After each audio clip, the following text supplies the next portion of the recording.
as far as Bungie projects, so we have obviously Destiny 2, and then we have Marathon, and then we had Payback, which we talked about. But then on top of that, there was also Gummy Bears, which was that MOBA Smash type fighting game, which is now still a thing. That's gone to Sony. But then on top of that, we had Matter, which was cancelled. Was it last year or 2022? Apparently that was completely shut down. But Matter was, we just saw the image and Bungie registered the trademark of Matter, but they shut that down. But then on top of that, we also had, what else was it? They had some kind of a Tencent mobile game. Yeah, a mobile game, which was I believe a Destiny mobile game. I think it was NetEase. Yes, it would have been with NetEase or something along those lines. And then, with one of the large Chinese firms that invests in a lot of gaming IP. Yeah, but mobile games, that's obviously another market. I believe that was Destiny themed. But then on top of that, there was also, I believe it was Jason or Paul Tassi that mentioned there was a PvP game, which was like a 3v3 Crucible Trials type game. And I guess that's where all their PvP resources would have gone, because obviously Destiny 2 still has PvP, but is obviously not the focus. Marathon is technically, it's, how would you describe it? It's PvEVP? It's an extraction shooter. It really depends how you do an extraction shooter, but it's either purely PvP in that format, or alternatively it can be PvP. And with a PvE element stashed in there too. But Payback, it's a format dependent thing, I believe. Payback, it sounds like wouldn't have had any PvP, but they were also working on that mobile game, and so that's what, is it 5 or 6 different projects, and now almost all of them are no longer, except for Gummy Bears, which is with Sony. And also there was an emphasis on, apparently internally at Bungie, they had realized that their audience skews too old, and they wanted to capture a younger audience. And having an older audience is, in a lot of ways, a very good thing, because they're a lot more dedicated and a lot more stable. Like, a younger audience can be more fickle. When something else comes out, they'll just hop onto that train. But I can definitely see that Destiny does skew older for sure. The kind of people, puzzles and having 6-person raids. It's definitely skews to an older audience. But I guess older audiences, in some ways they do spend, I don't know, I'm not an expert in marketing, I've never worked for one of these companies, but in some ways I'm pretty sure they spend a lot more money because they have more disposable income. But I think kids would want to spend more money, I guess, and just like Fortnite and Minecraft, they're just, I don't know how much Minecraft monetizes on skins and stuff, but Fortnite for sure. Oh god, no. Buying skins and stuff, so they wanted to skew to a younger audience, which is interesting. But it's a real question, because we speak from this as the perspective of YouTubers, right? So what we know is that the advertising dollars that are most valuable as far as YouTube monetization is concerned, I believe, is something along the lines of the 18 to 26, 18 to 29 kind of market, because it's people who are in their prime. And yes, you do also get big dollars for something like 30 to 45, but it's purely because of the fact that those are the 2 age groups where you're working consistently and where you're more likely to be economically active. Yeah. That's why advertisers go after those groups. It's because they have money. As far as marketing to younger players or kids is concerned, not sure, but I think it's potentially a volume thing over an actual consistency of purchase thing. I think so. Because, imagine that it is a case of maybe you have 1 in every 20 people is a whale in that 18 to 45 group, right? But if it's every single kid asking their parent, can I buy this skin? And if 1 in 10 of them agrees, suddenly, you're sitting there and looking at a volume thing, right?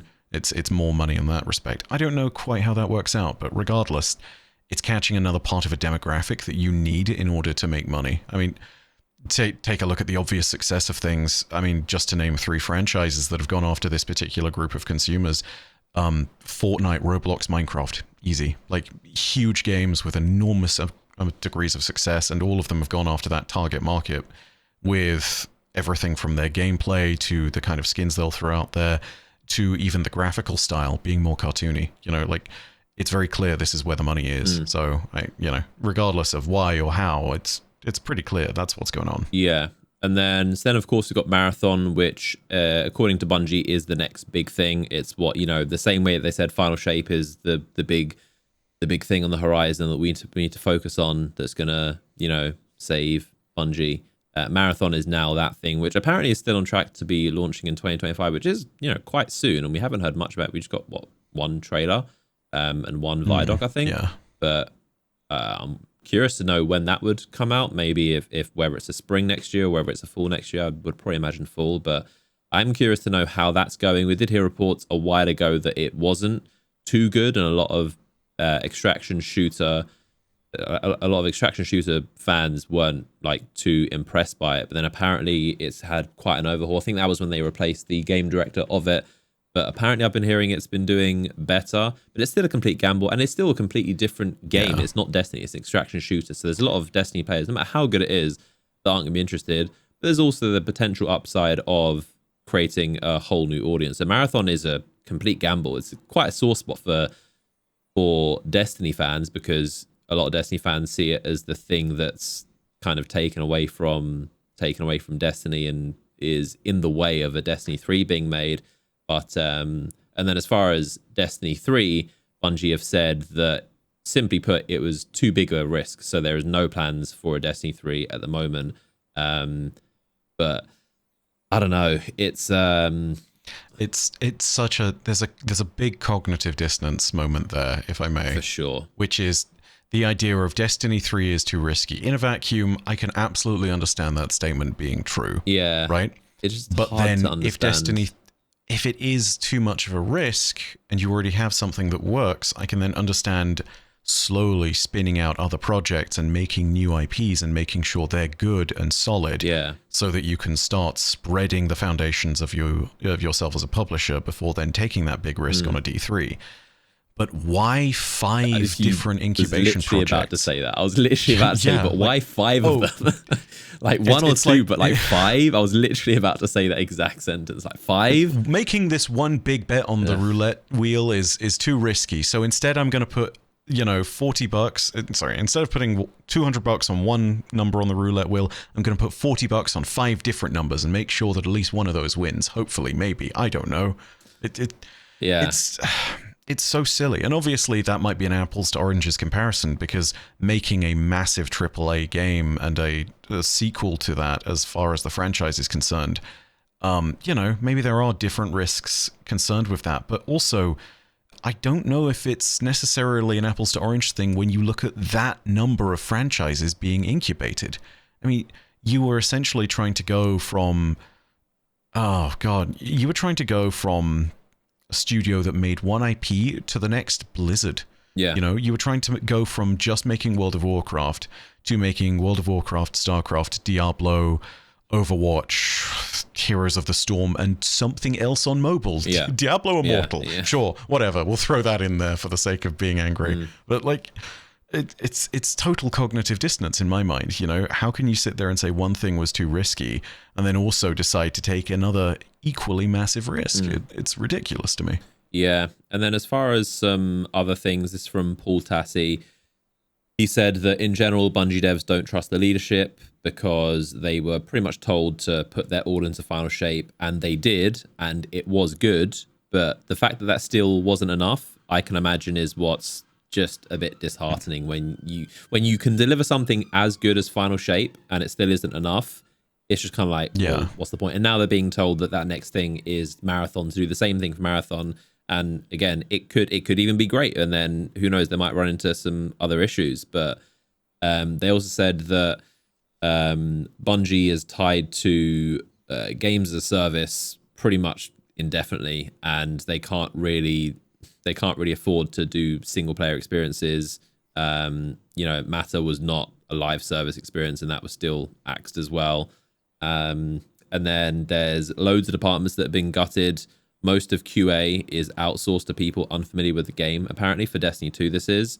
So QA apparently is not, but he said almost all the departments have been... and the narrative team were also hit pretty hard. Yeah, the narrative team. Yeah. And then... Yeah. And then they also said that the updating the game is very hard because apparently it's quite bloated, and they might potentially need to vault more content in the future. Maybe they'll have to vault expansions, which is an unknown at this point because the game might grow too large. So apparently just updating Destiny 2 is becoming quite difficult, and the game is getting quite bloated again, which is something we've heard of before. But yeah, it's just a very, very strange scenario for Bungie. I think it's also worth noting as well, when you take a look at Destiny as a product all on its own and what has been lost, there is still a salient point to be made that whilst we have just seen an enormous amount of talent leave the game, talent that inevitably is going to we're going to feel the loss of. I mean, you know, over the last year, just sitting there and talking about the narrative team alone, just one person from that team, Robert Brooks, you know, I pick him up as the prime example of this because he's been doing this now for 5 years. He had his first piece of impact on Season of the Hunt with starting Crow's story, and he helped navigate that to what it was in final shape through all of the seasonal content releases, and also made a bunch of big impacts on different expansions and different parts of the game, created narratives that have woven themselves through the last 5 years. I talk about this because it's my wheelhouse, but we have let go of some top-tier talent, and the game will inevitably suffer in the future because of that. It's not to say that there aren't still talented developers, and for what it's worth, you know, I've heard internally that the narrative team itself is still confident of what's going to happen in the future and is confident that the story will be good and that they have a handle on things, even with the layoffs, which are crushing. But it's still one of those moments where you sit there and you can't help but think of the world where all of this had somehow magically panned out and no one had to lose their jobs, you know, where we were sitting here and instead of discussing a massive round of layoffs, instead we were discussing, you know, Bungie's latest reveal event where they showed off another early look at Marathon, an early look at Payback, and a bunch of other nonsense to do with whatever else is coming down the line. And it's, you know, obviously that never happened, but I can't help but think of the things that we will lose as a result from this. It's crushing to know that developers who've made some amazing things are gone. And for the more identifiable and the more easily understandable example, take a look at music. You know, we will never hear another track from Michael Salvatore in a Bungie game unless he's somehow magically rehired. And that is painful. You know, if you look at all of the old stuff that we've gotten, even since back in the Halo days, since the early days of Destiny, since all of the times that we've had since then, some iconic music has come out of this.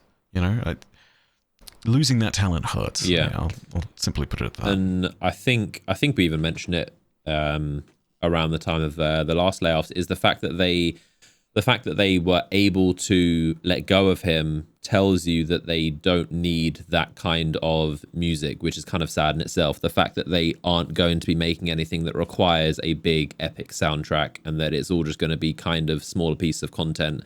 The fact that they aren't making anything that's going to justify having such a legendary composer, and it kind of speaks to the scale of what we can expect in the future.